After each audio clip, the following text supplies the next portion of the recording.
Good evening. Welcome to Maharaj.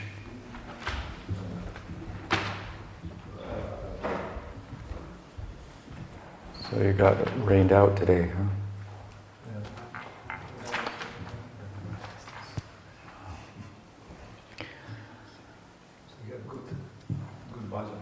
Good bhajans, okay.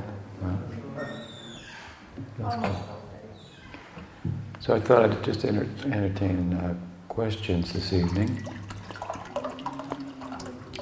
We've had some good questions. Yes?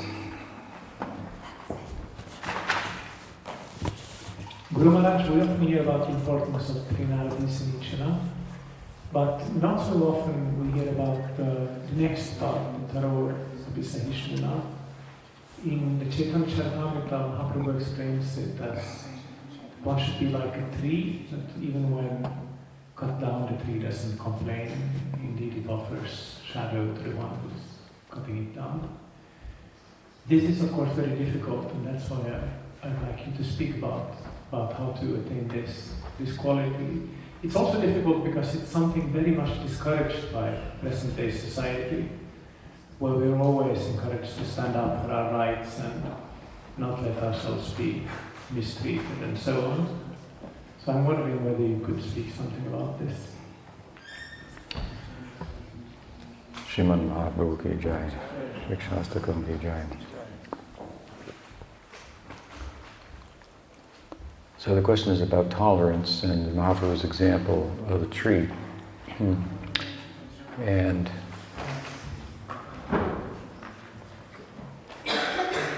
the tree is a good example of tolerance in relation to the natural environment, the elements. That means to say that it stands throughout the seasons, whether it be cold or hot, whether it be rainy or dry, and so forth. And in the context of doing that, it provides shade in the heat, it provides warmth in the winter, and this is the extended sense, I believe, of the analogy that your question concerns. It may be useful to talk about tolerance in general, aside from the extended idea of this metaphor, as it's an important quality. It may be, I'm not sure, there are some cardinal virtues in the Christian world. Tolerance may be one of them also, to speak about it a little bit cross-culturally. But Mahaprabhu has emphasized it, and in no uncertain terms. However, at the same time that tolerance is emphasized, we also find emphasis in our tradition on the point of creating a favorable environment for one's practice. So I think we have to look at tolerance often in relation to this other mandate, which then makes tolerance more something that we can embrace without becoming neurotic and psychologically out of balance.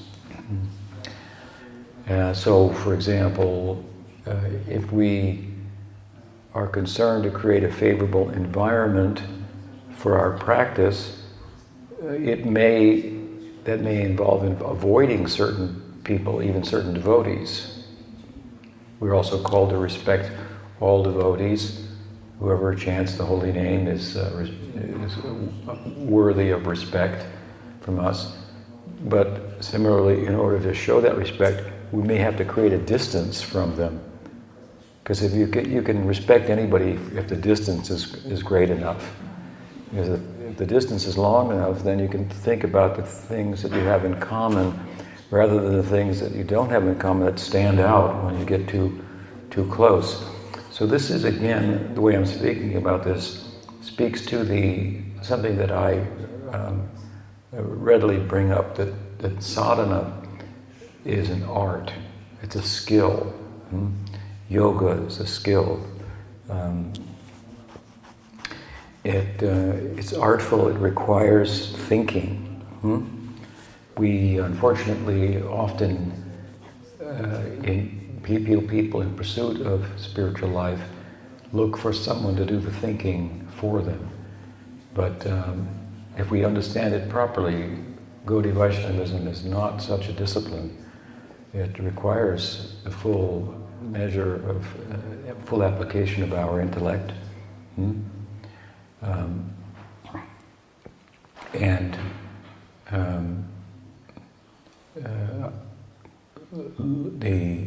The need to learn to identify with essential principles, to discriminate, which is again the power of the intellect, between principles and details, the latter of which may be changed, may be dispensable, may be relative, with the former, the principles of philosophy, for example, the tenets, are not subject to such change, except in extreme circumstances on the part of very powerful persons engaged in some type of preaching, perhaps provisionally. We find, for example, Bhakti Vinod, while adjusting details according to time and circumstance to deliver the principle, also adjusted principles a little bit. And that was carried over into Bhakti Siddhanta Saraswati Thakur and my Guru Maharaj also. And so that needs, over time, like now, those things need to be addressed as well.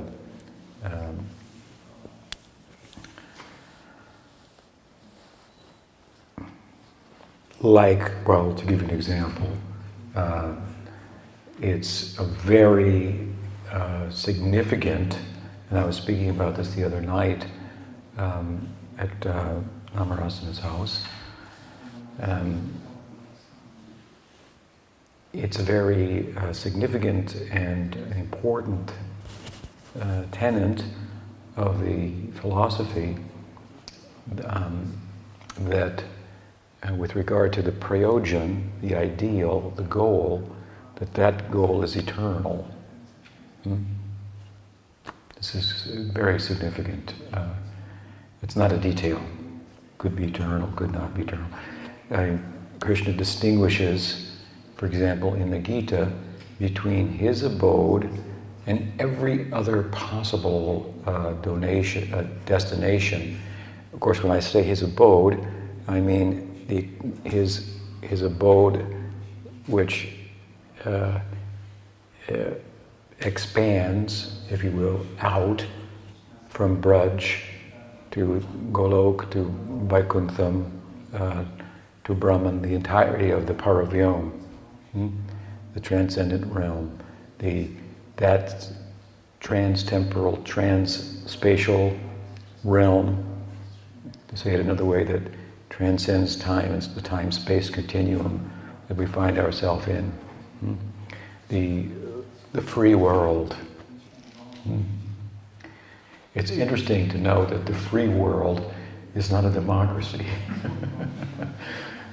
It's more socialistic, communistic even, but it has the ideal and super qualified center. That seems to be what's lacking in the mundane representation of it. That said, of course, I would say that it is more of maybe we could call it more of a social democracy, where you have both sides. In a democracy, you have the individuality, and I have my voice, and the capitalism that often goes with the democracy, this free enterprise. You can do it your way, I mean, relatively speaking, but you will be in competition with everybody else, basically. So you can do what you want, but you won't have any friends. I mean, I'm obviously exaggerating it, but and then socialism, on the other hand, you can't do what you want, but you can have friends. You can have a group. You can have a group, but you can't have the individuality. So in Gaudiya Vaishnavism, we have the group and we have the individuality. So you have the free world, the Paravyom, especially, of course, I'm speaking about the center of the Paravyom, that the whirl even of the lotus of Golok, that is Braj. Where Swayam Bhagavan seems to preside, or from a Gaudiya perspective, Jai Radhe. She's presiding over the bhakti is presiding. The full measure of bhakti is presiding. And so therefore Bhagavan is appearing as he does, a needy person, to some extent, needing of Radha's love. So anyway, in that realm, of course, as we know, everything's provided, right? So, and there's the group. So you have the socialistic side of it. There's one Purusha, and everyone's Prakriti, and he's providing. But you have also, and it's so in Vaikuntha also, I should say, in the broader expanse, you have each, from the Gaudiya perspective, each individual devotee. So the devotees in Dasirasa and Shantarasa within Vaikuntha.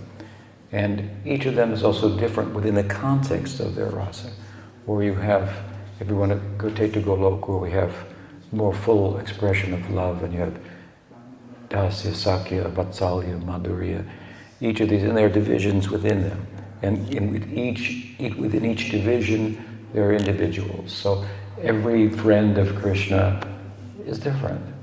They may be all Priya Sakas group. They may be all Priyanarma Sakas. They may be all Sakas. They may all be in Madhurya. They may be all Priya Sakis. They all may be Manjaris. But each Manjari is different. Each Priya Saka is different. The difference is where in our practice, in our culture, our will comes into play. The unity is where the mercy comes into play, because the mercy, and these two are the two ingredients of our sadhana, right? Mercy and effort. So the mercy is the opportunity that comes before us. The Guru Parampara opens windows, as I sometimes refer to them, of opportunity. So in Gaudiya Vaishnavism we have Nityananda Prabhu, we have Chaitanya Mahaprabhu. So we have, in Nityananda Prabhu, obviously, the Sakya Bhav. In Mahaprabhu we have Madhurya Rati. And we have the currents of these in the Sampradaya, with Madhurya Rati being more prominent, and Sakya Rati, even though it plays, as Nityananda Prabhu does, a secondary supportive role of the pursuit of Madhurya Rasa, pointing, as he does, like no one else does, very boldly to Chaitanya Mahaprabhu, pointing him out, Bhaja Gauranga Ka Gauranga, La Gauranga Namre, Ye Jana Gauranga, Bhaje Seyamat Pranre.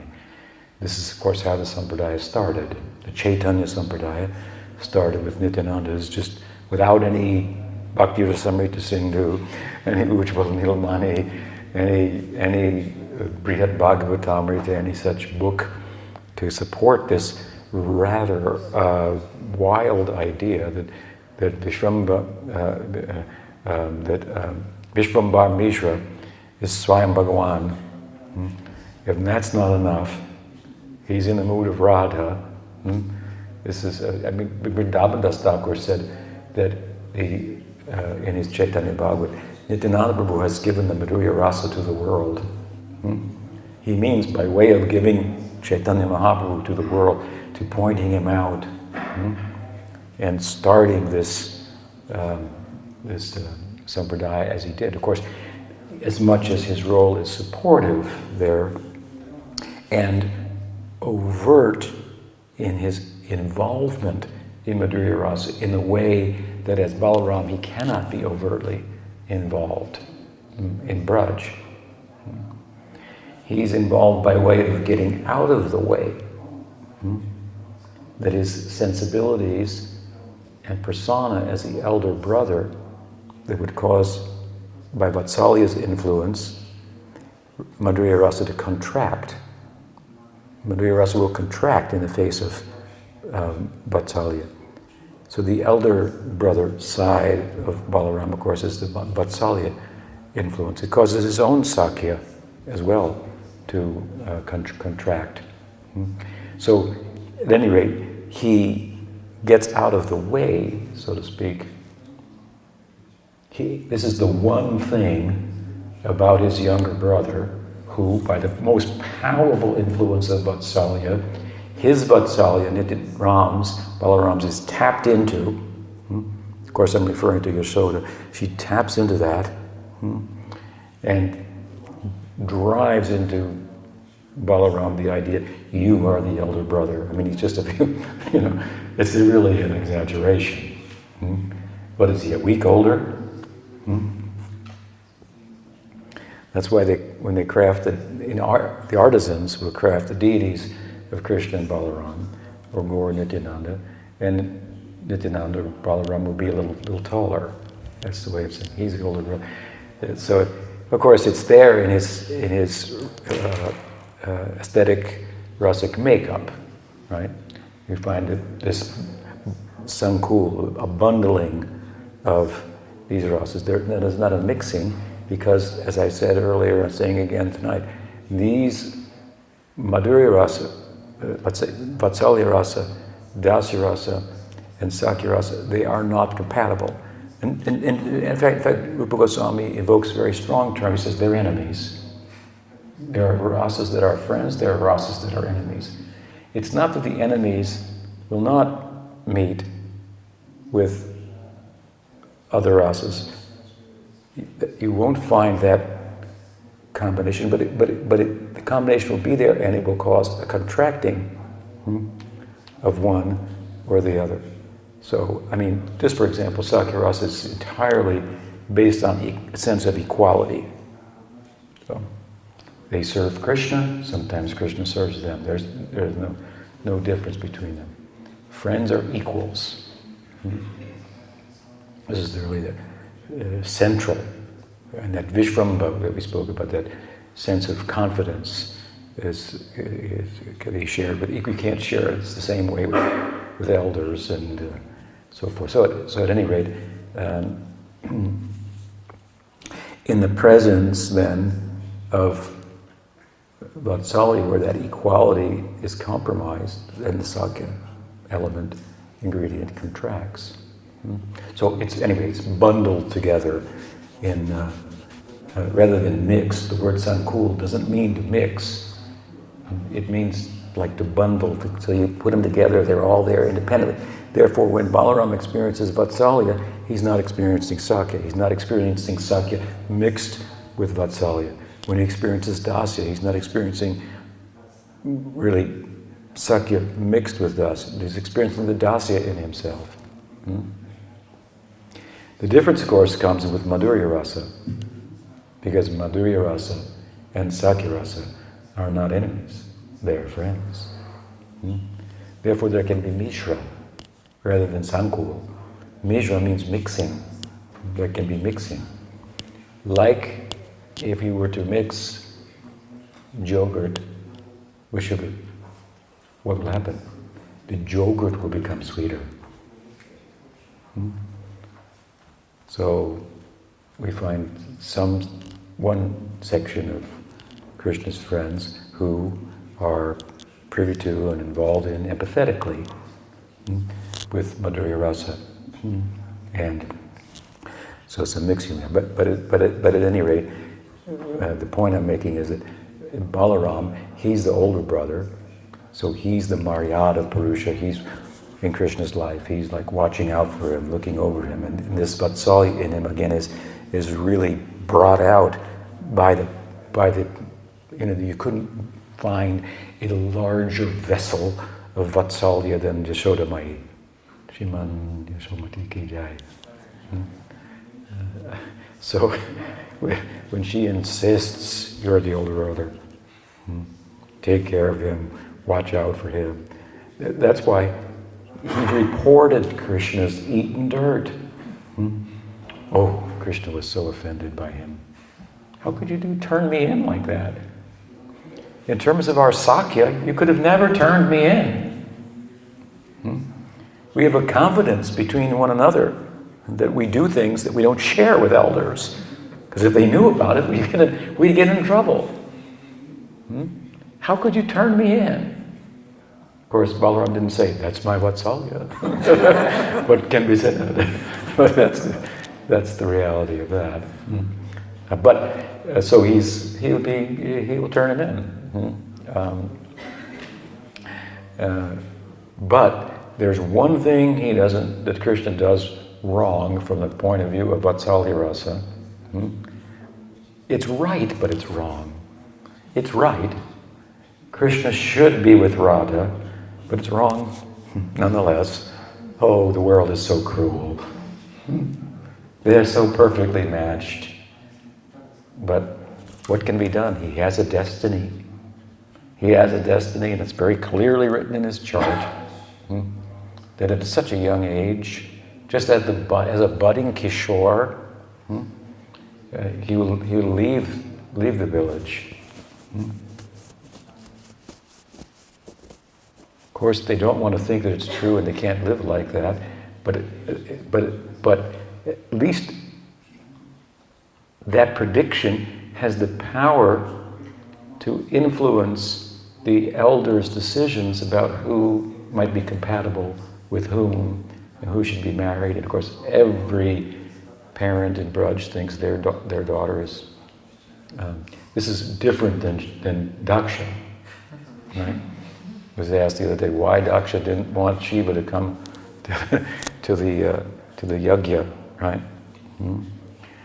With Parvati, Parvati being the daughter of Daksha and the wife of Shiva. And the short answer is that, as I gave, oftentimes fathers will never think they'll think that no young man is suitable for my daughter. Whoever he is, he's not good enough. But everybody in Braj thinks Krishna is good enough for my daughter. Every father, she should be with him. But given the ominous reading of the chart, he's not going to be there. So don't let it happen now. We should nip it in the bud before it flowers, it fruits, and it's too late. Right? So this is, of course, all for the sake of the Parakiya, which is a beautiful thing, which, incidentally, Rupa Goswami says very clearly in Ujjwal Nilamani, Krishna comes to the Prakat, the manifest Leela, for a special kind of Madhurya. It's an interesting point, a special kind of Madhurya. This, of course, is a way that one can derive support for Jiva Goswami's position of Swakiya in Goloka from Rupa. There are other instances as well. Rupa Goswami does not really speak at any length at all. He's about the Aprakat Leela. He's all about the Prakat Leela. His entire emphasis, which is good and for good reasons. But he does say this. For a special kind of Madhurya, he comes to this world. So, at any rate, the Parakiya. And so you would think that as much as this conflicts with the Vatsalya sensibilities and is inappropriate, Balaram would report on Krishna, but he didn't say anything about that. So his not reporting is is an example of his getting out of the way, that it may flourish and take place. But as he comes as Nityananda Prabhu in this world, then he can directly be involved in Madhurya Rasa because it's expanding in a different way. It's displaying itself for circulation, for distribution widely. It's celebrating the secret of Braj. In the material world, this is like mind-boggling. What is the secret of secrets? In the center, deepest regions of the spiritual world is being told widely, and in the material world, it's very astounding. So he is fully involved in Madhurya Rasa in terms of how it appears in Gaur Leela. It means as an overflow of Mahaprabhu's inner culture that turns into the dissemination, the distribution of Madhurya Rasa. But despite his overt involvement in this respect, it's inevitable, of course, that some persons will be influenced by his own sentiments, and therefore we have that current of Sakyarasa in this world. So somehow we got into that, and it's very beautiful and interesting. We were talking about tolerance and the need to tolerate and the need to create a favorable environment for one's practice, and how that can modify the necessity for tolerating, so that our tolerance doesn't become something that becomes a psychological dysfunction or a neurosis. And what else was I saying about that tolerance? At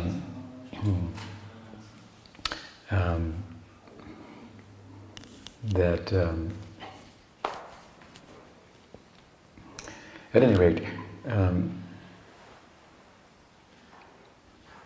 we're talking about the kind of the lower end of the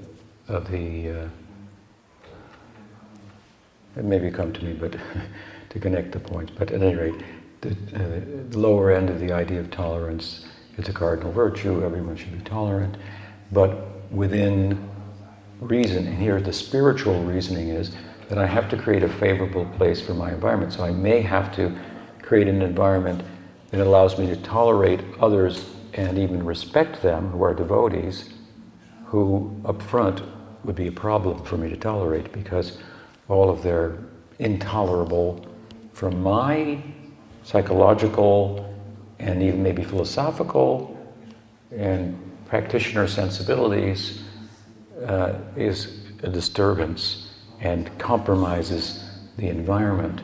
It may compromise the environment by not allowing me to think favorably about them, which I'm called to do, making it more difficult to respect them.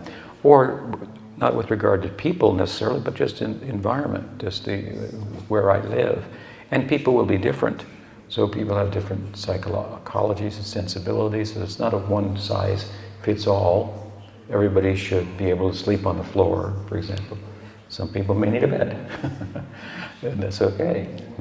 We expect every devotee to be honest. So create a favorable environment for your practice.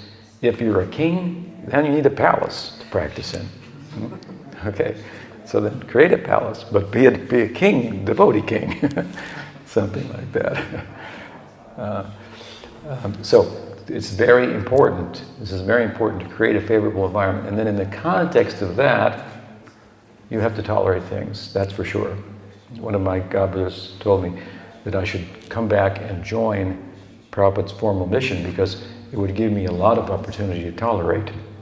And tolerance is a virtue. I said, I've got plenty of things to tolerate. I don't have to go look for tolerance. It comes, the necessity to tolerate comes of its own within the environment that one creates that is favorable for one's practice. But if we don't focus on this point of creating a favorable environment for my practice, which really also amounts to knowing oneself, one's humanness, one's psychology, one's needs. Your needs are only as bad as you do not learn artfully, skillfully, in practice, to see them as an extension of your own practice. I need this because if I don't have it, there's no question of controlling my mind. I'm too distracted, so let me get it and pacify my mind to some extent. Obviously, we don't just chase after whatever's on our mind, but some things are extreme, and so I need, let's say, for example, a partner. So, get one, go ahead. Get one. Find one. And then proceed. And then you see, my partner is part of my sadhana. I need my partner in order to do my sadhana. And my partner needs me, hopefully, to do my sadhana, her sadhana, his sadhana, and so forth. And then we spiritualize our. This is the power of bhakti. Bhakti has the power to turn the whole world into udipanas for bhakti rasa, which would ordinarily be looked at very much otherwise. We have the basic udipanas for different rasas and so forth. And this is the point I was making. There are different rasas, and within the rasas, everyone's an individual. So we have different types of Sakya rasa, different types of Madhurya rasa, and these windows of opportunity have come to us through Nityananda Prabhu and Chaitanya Mahaprabhu, right?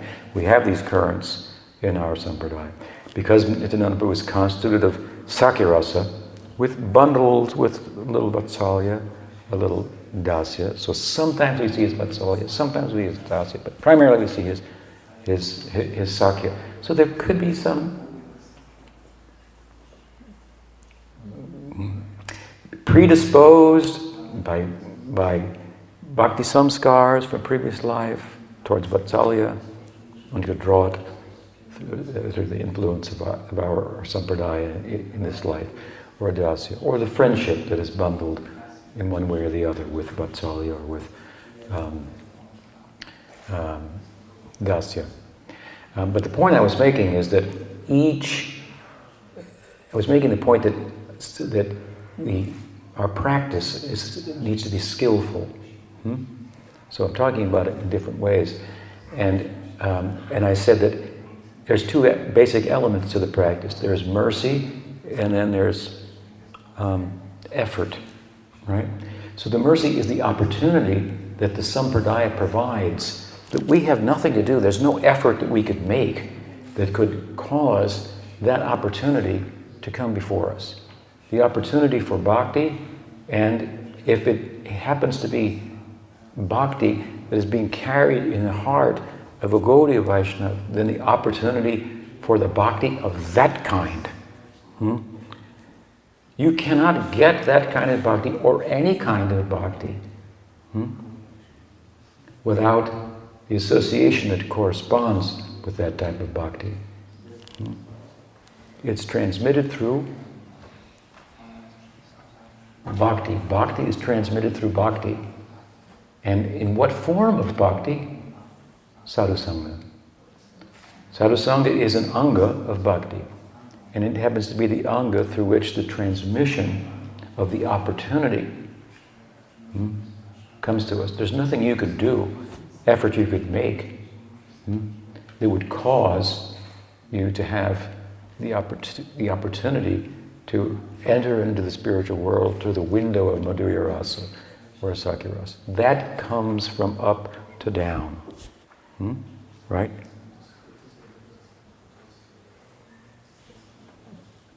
When Rupa Goswami is explaining in Bhakti Rasamrita Sindhu the different sthayi bhavs, he reaches a point where he raises a question, because as is explained, we find that the Madhurya Rasa affords the greatest intimacy. And so he says, why is it then that not everybody presented with this opportunity takes it up? Because just from a intellectual point of view, you could say, well, this rasa reaches the highest pitch. Therefore, well, I'm going to get into it. Might as well. I got into this because I thought it was the highest truth. I want the highest truth within the highest truth. It's just a natural way of thinking about it. And he says, the reason is because of vasanas. What is a vasana, of course? A vasana is something that comes from a vritti that forms a samskar that turns into a vasana. So impressions, when they're grouped together of a similar type, consistently, that becomes vrittis, that becomes a samskar. And that means like an impression, and it's almost like, try to understand it, like indelible on your chitta. Indelible.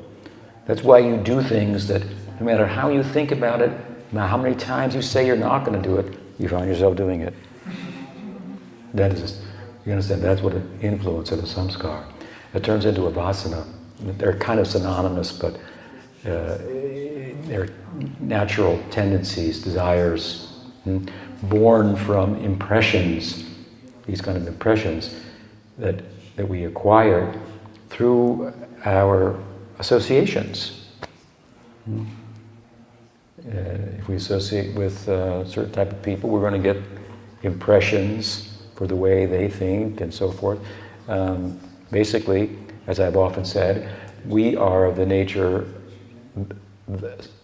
or such that the nature of the jiva is that it lends itself to nurture. So we have a certain nature. It's susceptible to nurture. So if we're in the material environment of the Maya Shakti, we'll be nurtured by that, and we'll develop a certain personality. If we're nurtured on the other end by the Bhakti environment, by Swarup Shakti, then we'll develop a personality that enables us to participate in the Leela. And that's, of course, where we want to go. So the mercy is the opportunity that's presented to us that we could not create ourselves. There's nothing we could do to get that opportunity. As the opportunity comes before us, it creates an impression on us that affects us. Sometimes people say, well, if you don't have a choice to love Krishna, then how could you love him? Well, in one sense, you don't have a choice. The beginning of our bhakti is his choice, in the sense that his devotees are moving only for his purpose in the world. And we can see what his purpose is. We can see that he's compassionate. His compassion is shown towards them, and they are showing compassion wherever they go. Vanchakalpatarubhyascha kripa sindhuyeva cha patitanam pavanam vishnavibha namo namaha. And so they afford us the opportunity, and as a result, the way in which that takes shape is impressions come. They may build up over time, over lifetimes, to come to the point that they're sufficient enough to cause the sprout of shraddha, faith, an epiphany. This is the way.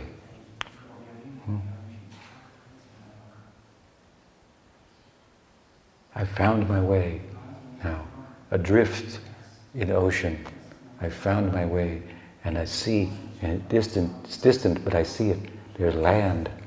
There's land, and I have a boat, and a captain to go there, and so forth. And so the opportunity, this is the mercy. And then the mercy seeks to qualify us through the extension of itself in the form of the effort that we exert to take advantage of that. That sadhana bhakti is about effort, because it means engaging in bhakti with the senses. Bhava bhakti is not about effort, because it means engaging in bhakti out of ecstasy, so you can't help it. It's driven by emotions if your movement is driven by, you don't make if someone comes in the room and scares you, you don't have to make an effort to jump out of the way, right? Your movement is driven by the emotion of fear. So when the active aspect of bhakti is driven by emotion, then it's effortless. There's an effort, that's why bhava bhakti is called. It's differentiated from sadhana. Sadhana means we're making an effort to take advantage of bhakti by imitating devotees. So we see they chant, we chant. They tell us to chant, we chant. We hear. But our chanting and hearing is not driven by emotion. Sometimes some emotion may come, abhas may come. Rupa Goswami says it's possible for an ordinary person to go to a festival and there will be kirtan, 24 hours. And in the other room there will be lectures going on. In the other room there will be Mahaprasadam. In another room there will be Archa, Vigraha, like I've never seen before. And my own senses will be flooded with all types of spiritually cultural incense and exotic tastes and exotic dress. Why not? and music and happy people and some abhas, some shadow of bhava may come. And in the context, what to speak then in the context of our serious sadhana. If we can create a favorable enough environment that our sadhana can become more intense in time, then we'll be regularly bathed in the shadow of bhava. And this will be very confirming as to our involvement, more than all the talks that Swami has given for the last 30, 40 years, trying to convince you to be involved in this, be just a little experience. Oh, it's such a possibility, otherworldly. It's like nothing from this world.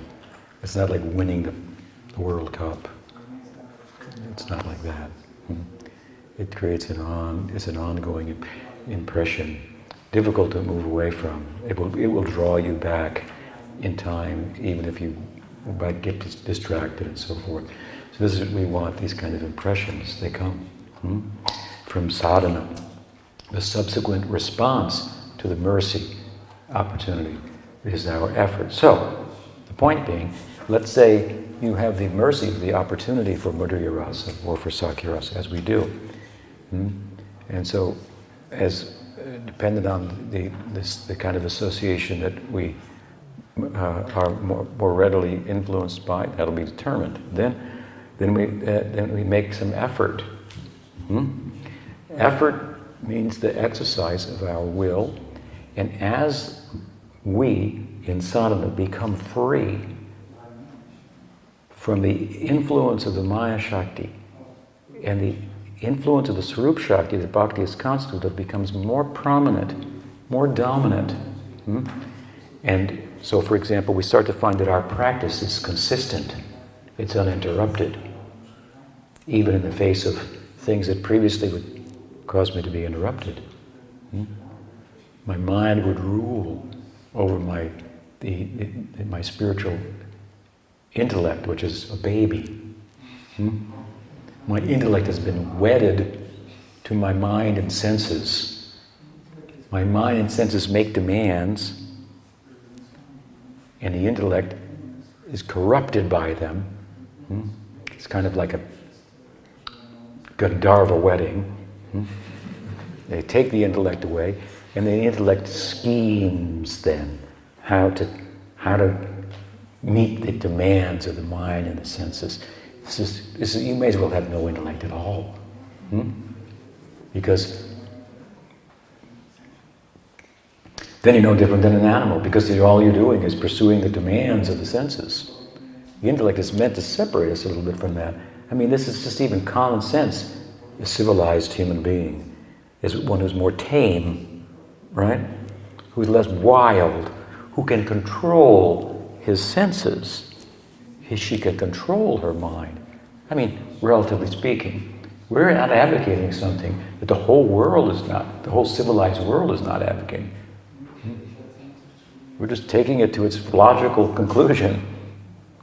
The more that you can master the mind, senses, the humanness, the emotions, the less human you become in a sense. Or the more, I should say, you become all that a human can be. You should use your intellect to become the full human. Which means to realize the opportunity that the human life affords us to transcend its own limitations, which is what everyone's living for. Every human being is living for those moments in which, just for a moment, it appears that we've gone beyond the limits, the previously now uncharted territory. Like, if, unfortunately they didn't, but if Croatia had won the World Cup, then uncharted territory, right? A new perfection. I said before, if in the Olympics you could go 1/10,000th of a second faster than ever before, this is then headline news. This is the world is celebrating these moments where we exceed, we go beyond the human limitations. We expand what is the human. So this is what Bhakti is about. It's not a well-known approach to that, but if you study it carefully, you see it really fulfills that ideal, that ambition, which is coming from, in our perspective, from the Atma itself. Breaking out from the heavier influence of the Maya Shakti, the greater grip that the Maya Shakti has on the less complex forms of life, animal life, bird life, tree life, and so forth. Coming out of that. So here the idea is keep going, and here's a system for that. Coming out of that by going within, becoming a nicer person, becoming a civilized person, controlling your mind. We have the ability, if you, let's say, there's only one piece of pizza left, and everyone's hungry. Who wants it? Not me. Right? Oh, all right, give it to him. So, something like that. We can do this in human life. We have to understand our practice, our ideal, in terms of its universality and its application. We're not some weirdos that are separate from everything that goes on in the world. We're doing what everybody in the world is doing. We're just honing it in a particular way and trying to take it to its fullest implications. Right? So to transcend the limits of our humanness, and the yoga, the Eastern idea, sadhana.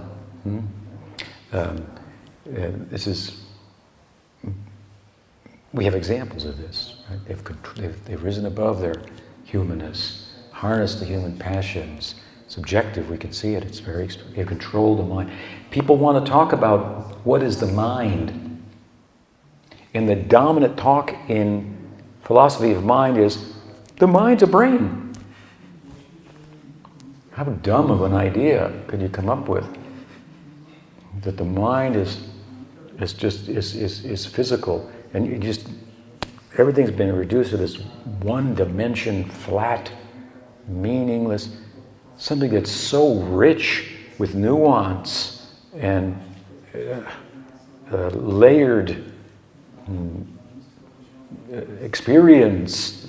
It's experiential. It's so different than a brain. That's why they can't find it there. But if you want to talk about what is the mind, why not talk to the yogis? Oh, well, some guy living in a cave, what does he know about the mind? I mean, he knows enough that he's able to control it.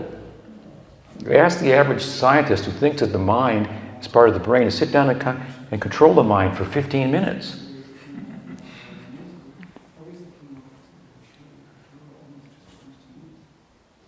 Very difficult. For five minutes? 1 minute? Sit down and just think about one. We'll give you just one thing. Just anything. Just one thing. Just concentrate it on for no other thought. Someone who can do that for a minute, for 15 minutes, for 30 minutes, for half an hour, for an hour, per day. Maybe they know something about the mind. Is that reasonable?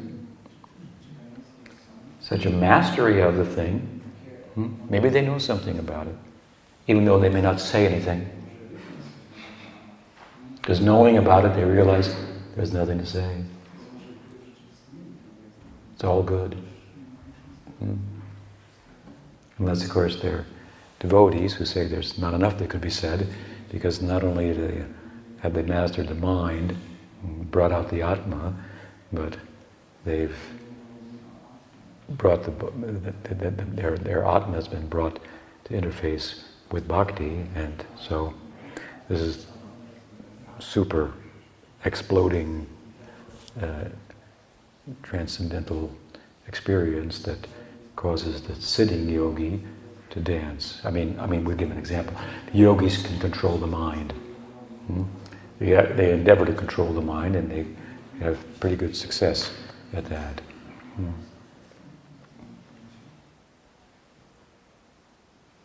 They control it by trying to focus on the absolute. And the gopis, they focus on trying to forget about the absolute truth. What is their mind control? We should get this Krishna out of our mind. We loved him as children. We should have just listened to the chart, and knew when it was hopeless. Married somebody else. Now he's gone. Of course, we don't want to marry anybody else, but he did. He's got so many queens. Does he ever think about us? Why do we think about him? Let's not think about him. Let's stop thinking about him. How much their mind is focused on one thing, that Ma may come that we talked about. How much? That if they try in every way to forget about him, they can't for 1 minute forget about him. So who knows something about the mind? What do you think these chakras are? What do you think this idea of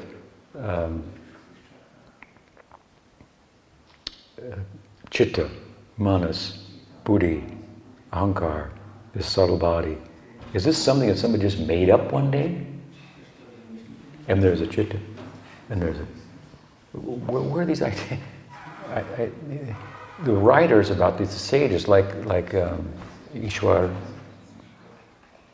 what is his name? Ishwar, who wrote the Sankhya Karika, Ishwar Krishna, Sankhya Karika, where you get this description of psychic matter and physical matter from, it's an idealist kind of perspective on the world.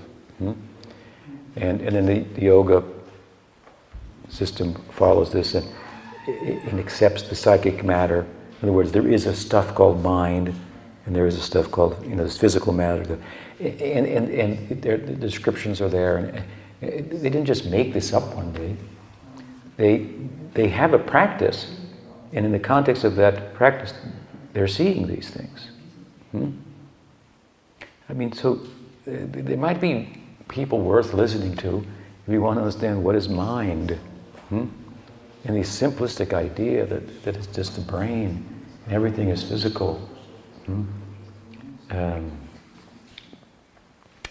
This is like a flatland, one-dimensional reality. How can you possibly make a comprehensive explanation of everything that science tries to do by just reducing everything to one thing?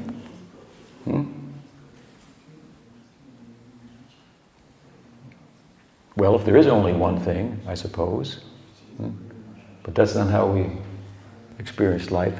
And what your experience could be wrong, but then let's go to the yogis, let's go to the bhaktas, let's go to the sadhakas. We can't readily dismiss their experience. And it's derived from very intense practice or exercise of their will, of effort. To bring it back, to bring the mind back, to bring the mind back, right? To bring the mind back. Develop a samskar for that, for bringing the mind back, so just letting it go. Bring the mind back. So, point is anyway, there's mercy, the opportunity of bhakti for bhakti rasa, and then our effort, our follow-through, which we call sadhana bhakti. And of course we learn about sadhana bhakti through that merciful dispensation from sadhu sangha. So, as our will, the jiva is a kartritva, so an agent of action. So it has will as part of its composition. So as that will is freed through this sadhana from the influence of the Maya Shakti and is thus coming under the influence of the Sarup Shakti, then its will functions in relation to the Sarup Shakti, which is the environment that it's been invited into, which is again the opportunity. So if it's an opportunity for Sakya Rasa, if it's an opportunity for Madhurya Rasa that I'm following, at a certain point in my sadhana, when I'm sufficiently under the influence of that, where the mind, for example, is not going to derail my participation in that. When my practice is nishta, then it becomes, from steadiness, it becomes tasteful, ruchi. And then it becomes, some kind of positive attachment to the object of my bhakti and so forth. So these are the latter stages, right, of sadhana, nishta, ruchi, asakti. So the ingress of Sarup Shakti is increasing. The influence of the Mayic atmosphere is diminishing. So the will of the jiva is under the influence of Sarup Shakti is very much facilitated. You see, the will of the jiva under the influence of the Maya Shakti is not very much facilitated. That's why you can sit and will something, but it may not happen. There's a likelihood that you put all your effort in it, it may not happen. The more the influence of the Maya Shakti, the less the will of the jiva is operative. You never become matter, but you can become matter-like. I mean, we don't, in less complex forms of life, obviously the will is less facilitated because it's an inherent part of the constitution of the self. So this Maya Shakti is illuminating, this Sarup Shakti is illuminating. So it's illuminating the self, and that it has a will, now it can function, and under the influence of the Sarup Shakti, its will be facilitated, rather than obscured. So what is the point? The point is that there are different kinds of friends of Krishna. There are different kinds of lovers of Krishna. Among the manjaris, each one is different. Amongst the cowards, each one is different. What's the difference? The difference is the application of the will within sadhana in relation to the opportunity that has arisen. So we hear about the causal feature of ecstasy, the vishai, the alambana, udipana. The alambana, udipana means the vishaya alambana, the ashraya alambana. We hear about them. We hear about Krishna, we hear about Krishna's friends. We hear about Krishna, we hear about Krishna's lovers. The object of love, the vishaya alambana, the ashraya alambana. Hearing about them has a causal effect on the sthayi bhava that is developing by the grace of the opportunity that's been presented to us, right? And it has a causal kind of, it also serves to locate. It's locating the ecstasy in terms of its twofold components. Ecstatic bhakti, the object of love, Krishna, who will appear in a certain way to his friends, who appear differently to his lovers, and differently to his parents, right? The lens through which we view the Leela will give us a slightly different picture of Krishna. And different qualities of Krishna then will become the focus. Krishna's, the alambana, the Vishaya alambana, udipana, of Krishna as the object of love. When Rupa Goswami starts to talk about bhakti rasa itself, having talked about sadhana bhakti, bhava bhakti, prem bhakti, now about bhakti rasa, how does he begin? He begins by describing the Vishaya alambana udipana. Krishna. How? He has 64 qualities. So what he's doing is he's mapping out the object of love. Then in the context of that, in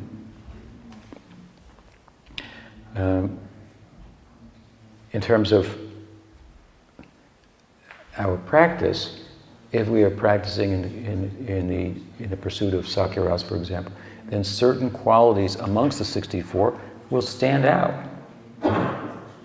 Certain qualities from Madhurya rasa will stand out. Certain, and that, in terms of the other components of bhakti rasa, then certain transient ecstasies, sancharis that come and go, will be applicable to Sakya, others to Vatsalya, Madhurya, and so on and so forth. So we're talking about a composite, a personality, the world of ecstasy. But the differences, so let's say you have mercy opportunity to develop Sakya rasa, so you're pursuing that. As you develop nishta and ruchi, then the will starts to be operative in terms of determining the details. The details.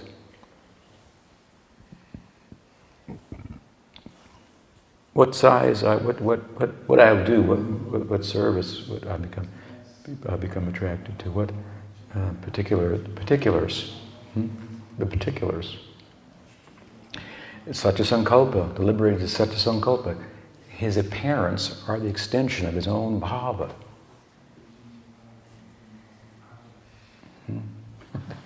Yeah, it's described in a very linear way, of course, but it's not like that. You understand that? In other words, if you're going to be a person in Golok, you have to have the whole composite. I've got parents, I've got family, I look like this, I'm like. So these details will come in the context of practice with a spiritualized will, not a will influenced by the Maya Shakti that would then impose material sensibilities on my ideal. Therefore, when Rupa Goswami says, why does somebody engage in Sakya rather than in Madhurya, if the Madhurya is the highest? Because he has some scars from the past, he has impressions from the past. That doesn't mean material samskars. Those are the things you want to do away with, right? It means bhakti samskars, as the commentators, of course, explain. Bhakti samskars. So again, we're back to the opportunity, and then in relation to the opportunity, the effort. So there's a place. Therefore, it says, choose whatever you choose. That will be your rasa. But it's talking about a will that is now sufficiently influenced by the Sarup Shakti. And then, so the desire is coming out, actually, of a desire to serve, out of feeling, emotion, and love. Love means service, right? Now we're driven by the enjoying spirit. That's part of it that needs to be cleansed away. So he's not talking about material samskars. These associates of Krishna, the Ragatmikas, they have Anadisiddha samskars. That means they have impressions for serving Krishna that have no beginning. There will be a beginning to the bhakti samskars that we derive, and it will come from them through Guru Parampara. And then take advantage of that beginning, properly cultivate. So, in this way, the point I'm making only relative to the question is that there's an individuality, there's a democracy, there's a capitalism, and there's a socialism to Goloka. You get the friends, you get the whole group. It's a very tight group, attached to their own place, to Braj. They don't want to go anywhere else. And Krishna never leaves there. Even if he appears to, because he really is wherever there is love for him, and the measure of the love there exceeds anywhere else, so he's present there. More even in his apparent absence than he is where he apparently appears to be, overtly speaking. So, you get the friends, you get a nice group, and you get the individuality. In other words, in Bhakti Rasa, the devotees have desires. It's a very interesting point. They have desires. I'd like to serve Krishna this way, I want to serve Krishna that way. It's not that every cowherd boy likes to eat the exact same things. Actually, the fact of the matter is, everything that Jashoda, everything that Rohini cooks, or everything that they oversee in terms of Radha's cooking or provide ingredients for her to cook, every morsel, every single preparation is more than out of this world. Still, as I was explaining the other day, during the luncheon, when they don't have to sit at the table, or how you want to think about it, with Nanda Maharaj, and be a little reserved. Imagine a sportive feeling, the excitement. This is how Sakyarasa bursts onto the scene in the Bhagavatam. It just bursts onto the scene with this idea. The night before, Krishna decides, let's have a picnic. Let's go. We can herd the calves, and let's take the lunch with breakfast, whatever, with us. So he's up early, even before Balaram, and it's planned the night before. And so it just like explodes onto the scene, and one of the kind of like the rockets going up, and then they sit down, right? Aghasura has been killed, and now his body, which was the personification of sin, becomes fully purified. His body became purified. What speak of him? He became purified. He came out, right? He had nowhere to go. Did everybody in heaven see his Atma? No. You can't see an Atma. That's said in the scripture. What did they see then? They saw the brilliance. The brilliance. They were blinded by the brilliance of his Swarup. Sarupya Mukti he attained. Krishna gave him a body like Narayan. And this is blinding to the devas. They can't see that. This is an Aishvarya Swarup. You can see the cowherds from heaven, but you can't figure them out. So this is a big event, right? So they saw just the brilliance in the Swarup went into Krishna. This is the beginning of the whole, principal tattva of the chapters, right? Brahma Vimohan Leela. What's the principal tattva of the Brahma Vimohan Leela?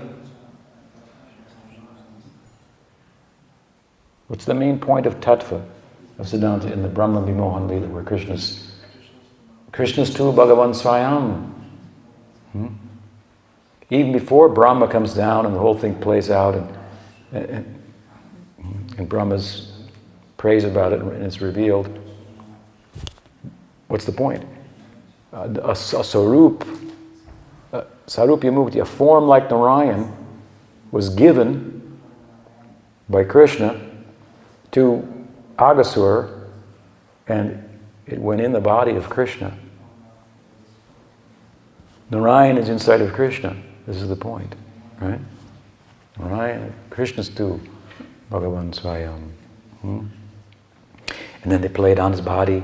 Even his body, his snake body, became a playground for them. Purified. All the bad smells were gone. And then the picnic.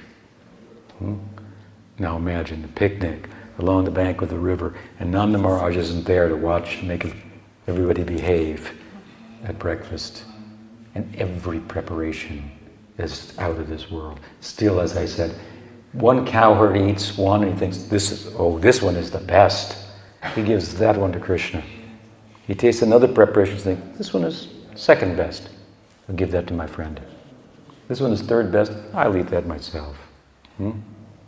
But each one of those is actually the best, but each cowherd boy thinks this one is the best, this one is less best. That means they have their own individuality, you see. But this individuality is all part of their what we call, in this instance, Sakirasa. They're a personification of Sakirasa. It's not just a dull thing. It's a living, real person. It's interesting because if you hear about the spiritual personalities, the vessels of love, they may appear to be like partial people. Like you might think, what's wrong with Chandravali? How could she put up with that?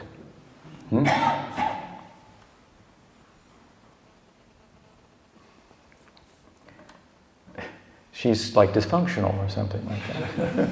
It's not a whole person. But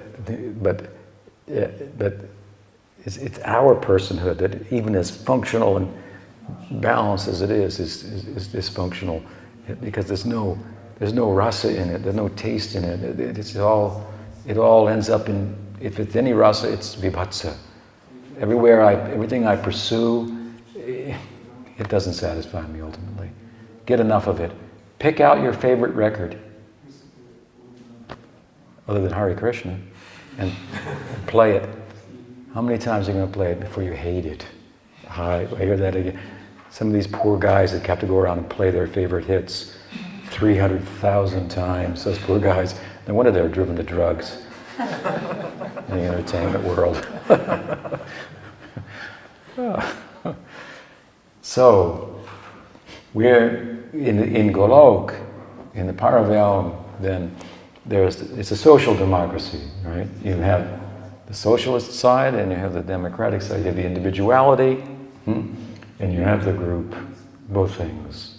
And so, relevant to our practice, we're all individuals. So as I say, we may have different things that constitute a favorable environment for us.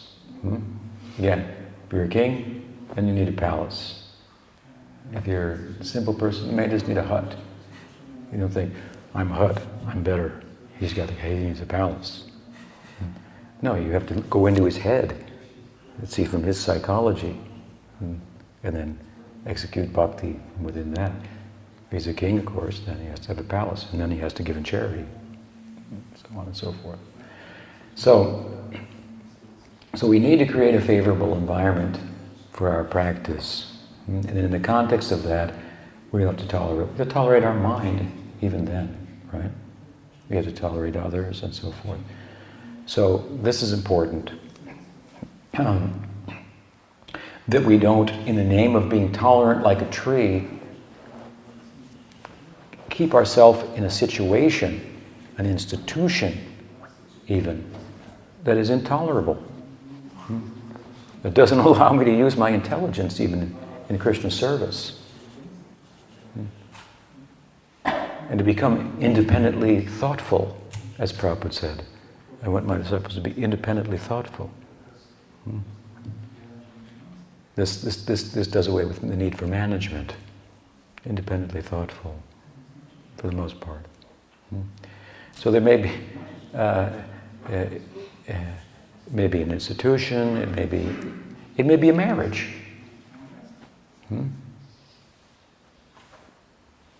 We don't advocate divorce, but neither do we advocate bad association. If it's too bad, then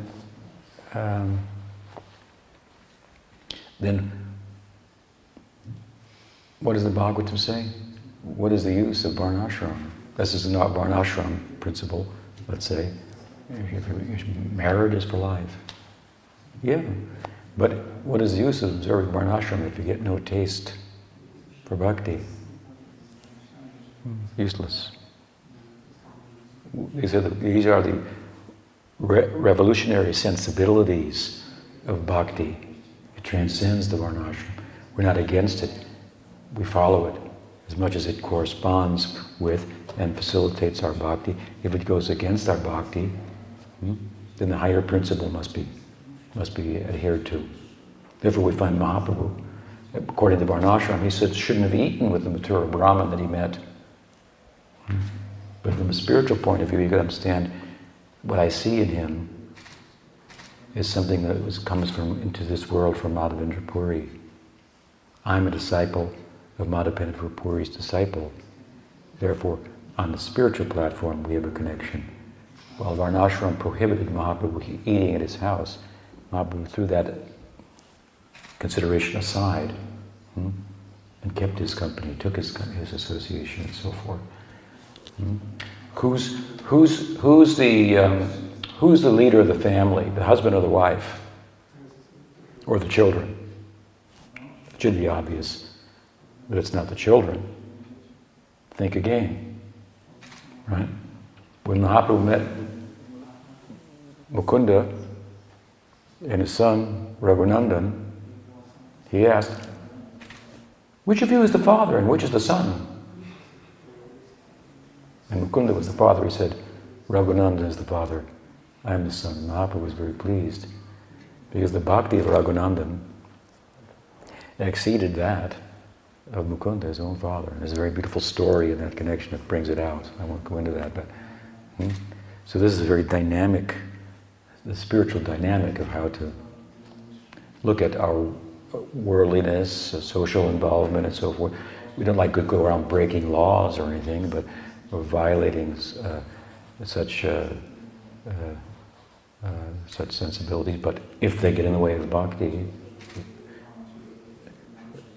it's not like I want to spread Krishna consciousness and nobody's giving me any money, therefore they're getting in the way, therefore I should rob banks. It's not like that.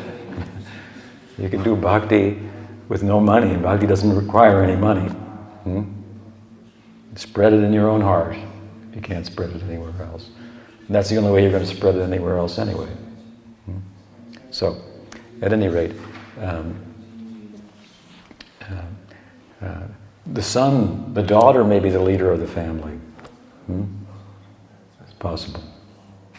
She can set a better example for bhakti, then we should all follow her. So,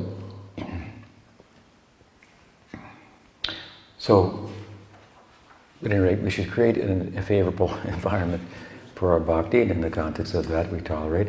And if we don't do that, then in the name of tolerating, we may find ourselves in an intolerable situation. It's not favorable to our bhakti. We may become neurotic and then discouraged about our bhakti because we're not getting a taste, but we're not realizing you're missing a point. You're not creating a favorable environment for your practice. So you can't, your practice is being impeded by that. So this, some skillfulness, some using your intellect in your service. Of course, in your practice, but you have to be honest. I'm doing this because I want a result. The result is it will facilitate my practice, my growth. Then you can make all kinds of. This can be your moral compass. Then will determine everything. So you understand how sadhaka is a very serious person. What they're doing. If your sadhana is anishta, well then, you look at the ideal of the nishta bhakti as an interim goal. So we don't want this mandate of Mahaprabhu about tolerance to be misunderstood and create a psychological dysfunction in us. We will be out of balance materially and be less in a more awkward position to pursue bhakti.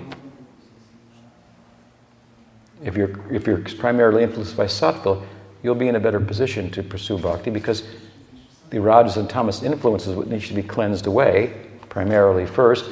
Tada rajastamo bhava kamalobadayasya cheta etaranabitam sitam sattve prasidati. Kama, raga, passion and ignorance, this has to be cleared away. So if that's still there, then it has to be cleared away first. If the influence is sattvic, then you can move on to further development more readily. And sattva is about balance. That's what it's about. Bringing balance in our life. They say, some say, psychology, that's Maya. Exercise is Maya. Get your exercise in the kirtan. Dance. But I have no emotions. Dance. Emotions will come. Push him in the center. Make him dance. Nothing like, trying to not be in the center and not be self-conscious.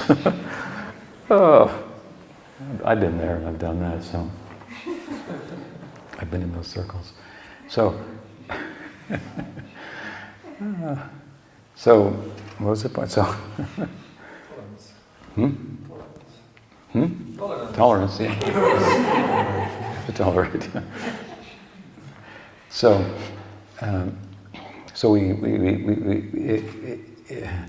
need to be skillful, create a favorable environment, and progress, and not become neurotic by I'm supposed to tolerate everything. It must be Krishna's arrangement, and so forth. And we find this in the life of great devotees, not just sadhakas. To create what kind of places look at where what the Braj was like. I mean, the Goswamis made their places of bhajan. They were simple, but very, very attractive, very well thought out. Now, of course, it's very popular if you can. I mean, I've been there years, but if you could buy a place in Vrindavan where this Leela was performed, you're getting some really expensive real estate, and it's really going to cost a lot of money, a real lot of money, because of that. And then you can spend all your money to get that spot, and then how conducive it is to your practice depends how many cinema songs are blazing around you and how busy it is. It may not be, at least for the beginner, that favorable. I think, well, I'm here, I'll get the samskara for this, I'm in this place, but the superficial goings on, they be more such that they preoccupy your mind. Might be better to go to Costa Rica. So I'm not advocating that we don't visit the Dham, but the Dham is a deep idea, right? What it is. So that's all the first part anyway about tolerance.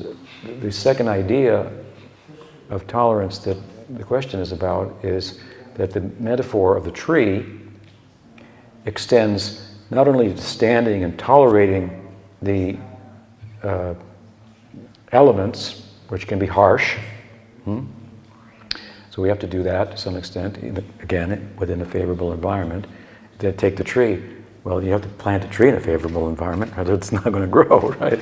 So if you want a tree of tolerance, then you've got to plant it in the right place, you've got to water it, take care, you have to also clip out some weeds and so forth. But anyway, the tree then goes up and it provides shade for others. So this tolerance starts to turn into almost a compassion, a kindness to others and so forth. And that's certainly the way Bhaktivinoda Thakur has spoken about it as well.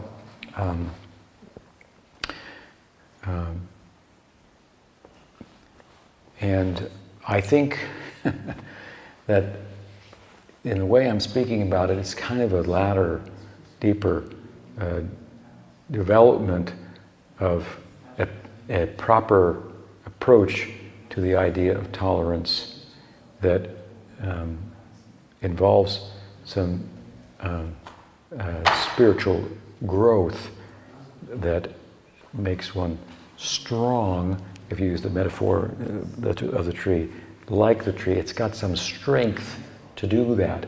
So there's a way through the cultivation of tolerance, properly as I'm speaking about it, that you can become strong in your practice, in your convictions, in your ability to control the mind and not let other influences disturb you and so forth. And then you're naturally in a position to be, to extend in the form of your tolerance, if you will, like a tree. It's standing, and if you chop it down, even it provides you shade. So you can be in such a position that, for example, others may criticize you, and you may be able to take advantage of that and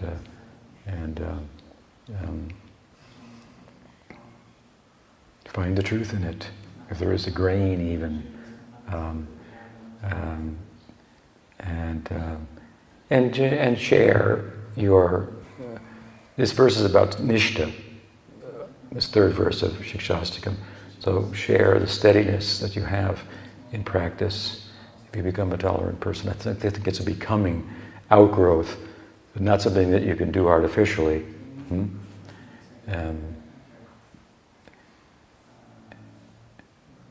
So in the context of tolerating, you become a shelter, so to speak, for others. You've created that favorable environment. You're tolerating in the context of that, and it's creating a spiritual environment that others can be brought in and they can take advantage of that and so forth. So they may come. Now you're strong, you're tolerant, they may come. You'll be able to tolerate them for a little while. Then you go to your room. Something like that. So a little short on the second part there, but a little long on the first part. Yes? I would like to add something, because Rupa Goswami in Bhakti Rasamrita Sindhu, while describing Bhavankur, the sprout of Bhava, he's mentioning 9 bhavas starting with Kshantir. So Kshantir is translated as a forbearance or perseverance, something like that. Yeah. So it seems that this is such mature tolerance which can give shelter to others. Yeah, that's a development beyond Nishta. Mahaprabhu's third verse is about Nishta, but this is taking it to Bhav, Bhavankur, or the sprout of Bhav. The example is Maharaj Parikshit. So Maharaj Parikshit could tolerate hunger and thirst. That's pretty prominent. Without being distracted by them, as he drank and consumed Sugavak, the talk of Sukha, Grantaraj, Srimad Bhagavatam, on the bank of the Ganga, with death looming. He fasted from food. They say he fasted from drink also. Goodness, you can't, I don't think you can, most people can't live past 3 days without water. But 7 days, and he was enriched. So this is a very mature form of forbearance, tolerance. Can't be imitated. You need to create the favorable environment and look like a person who's not very tolerant. You need to learn how to set up your boundaries. No. Yes, I need that. In the name of being tolerant and so forth, if you aren't familiar enough with yourself and your psychology, then you may deny yourself the things that you need to do your practice. And then the practice doesn't seem to work, and then everything is lost. So this is if we're talking about becoming all that a human can be, obviously you're going to have to become a balanced human in the context of that, not some... You can become dysfunctional in bhava, that's okay. But the sadhaka, first you have to become functional, and then you can become dysfunctional. from a worldly point of view. And that's, really what the Varnashram is about, supposed to help people get balance by giving them engagement according to their psychological, physiological makeup and so forth and so on. So thank you for that point. What else? Another comment? Question? Yes? Wydaje mi się, że ostatecznie można powiedzieć, że wszystko zależy od na naszym etapie właściwej oceny sytuacji. So I would just say that everything depends on our proper judgment of the situation. Czyli naszą inteligencją stosunkowo. So in other words, the intelligence works properly. Wydaje się, że każdy myśli, że jest mądry. It seems that everyone thinks they're clever. I jednocześnie popełniamy mocno błędów. At the same time, we make a lot of mistakes. Tego ostatnio też zdanie problem w tym, że mędrcy są pełni wątpliwości, a głupcy są zwykle do siebie.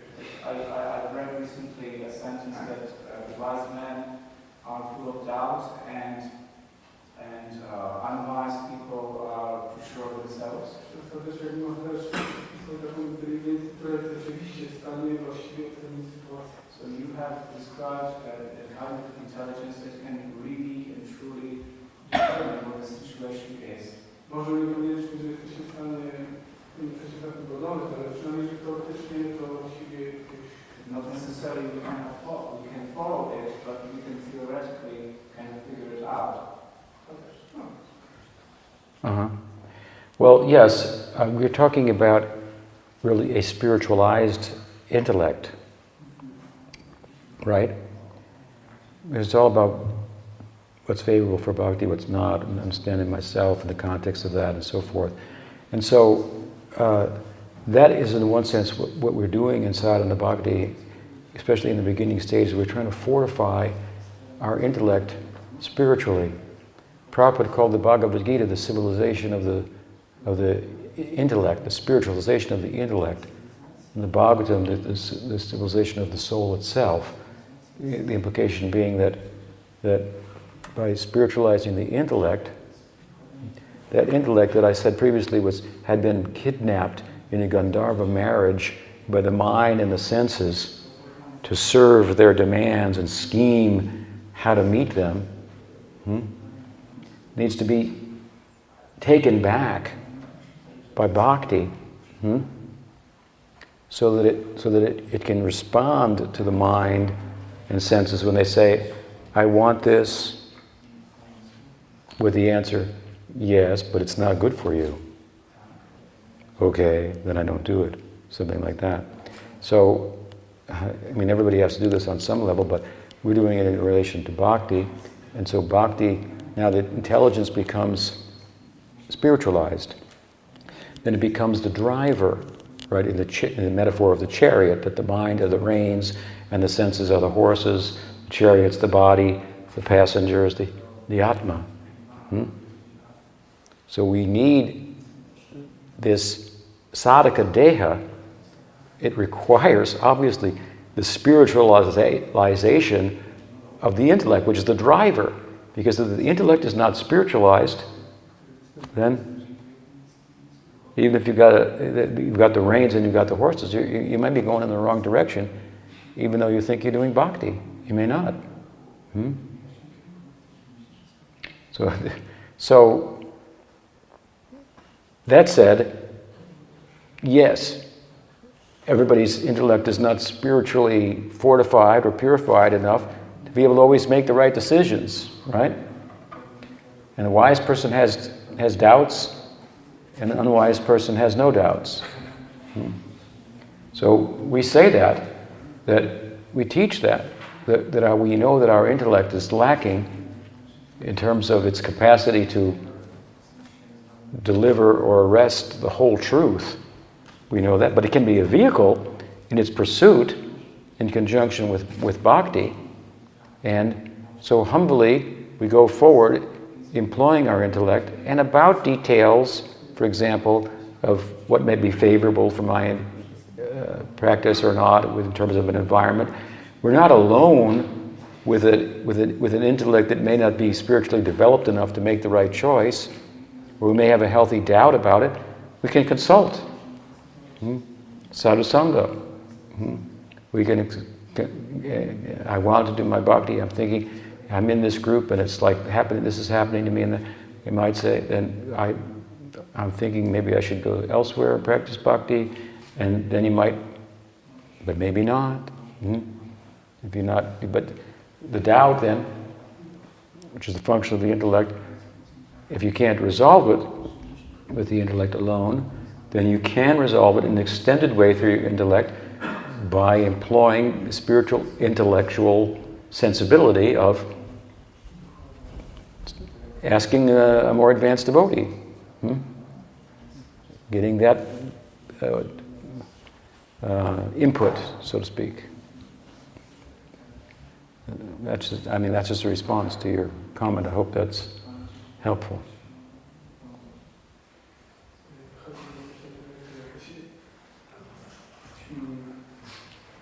For example, I make a decision, I judge the situation.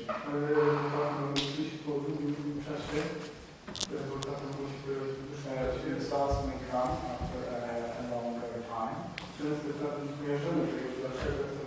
And we may not figure out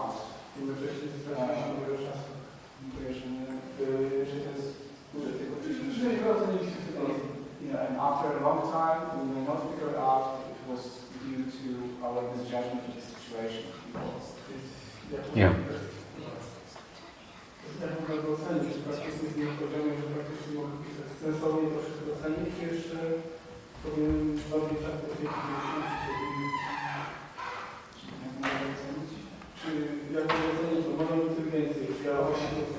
How can I judge my own intelligence? Am I judging correctly?